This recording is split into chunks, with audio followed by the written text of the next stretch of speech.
আপনার ফেসবুকে যে কোনো সমস্যা আপনি সহজভাবে সমাধান করে নিতে পারবেন আজকের এই ভিডিওটির মাধ্যমে। মানে আপনার ফেসবুকে যে কোনো সমস্যা যদি হয়, ঠিক আছে, তো আপনি কীভাবে সমাধান করবেন এর জন্য আপনি সেটিংসে চলে আসার পর আপনি এখানে দেখতে পাবেন হেল্প অ্যান্ড সাপোর্ট অপশন। তো আপনি এই অপশন টাচ করে নেবেন। আপনি যে কোনো সমস্যা বলতে গেলে আপনার কপিরাইট স্ট্রাইক, ফ্রেন্ড রিকোয়েস্ট, ঠিক আছে, আর ইত্যাদি অনেক কিছু অপশনই কিন্তু আপনি এখানে পেয়ে যাবেন। তো এরপর আপনি রিপোর্টের প্রবলেম অপশন টাচ করে নেওয়ার পর আপনি এখানে টাচ করে উপরের দিকে তুলবেন। এরপর আপনি নিচেই দেখতে পাবেন এখানে রয়েছে continue to report A problem option. তো আপনি এই অপশন টাচ করে নেবেন। এই অপশন টাচ করে নেওয়ার পর পেজটা একটু লোডিং হওয়ার পর আপনি এখানে দেখতে পাবেন ইনক্লুড ইন রিপোর্ট অপশন। তো আপনি এই অপশন টাচ করে নেবেন, ঠিক আছে।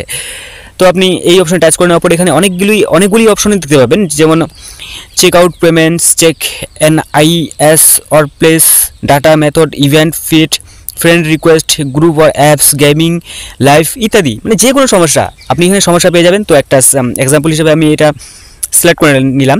তো এইখানে আপনাকে এইভাবেই দিতে হবে, জাস্ট আপনার যেখানে যে প্রবলেম থাকবে সেই প্রবলেমটাকে আপনাকে এখানে লিখে নিতে হবে, ঠিক আছে, বর্ণনা করতে হবে। এরপর যদি আপনার কাছে কোনো ফটো থাকে সেই প্রবলেমের ফটো আপনি স্ক্রিনশট নিয়ে এখানে আপলোড করে নেবেন।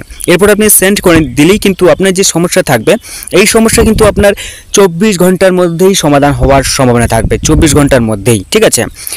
তো এইভাবে আপনি ফেসবুকে যে কোনো সমস্যা আপনি সহজভাবেই সমাধান করে নিতে পারেন। এই ক্ষেত্রে আপনার যে কপিরাইট স্ট্রাইক বা কপিরাইট সমস্ত কিছুই কিন্তু আপনি রিমুভ করে নিতে পারেন আপনার ফেসবুকের যে কোনো সমস্যায়, ঠিক আছে।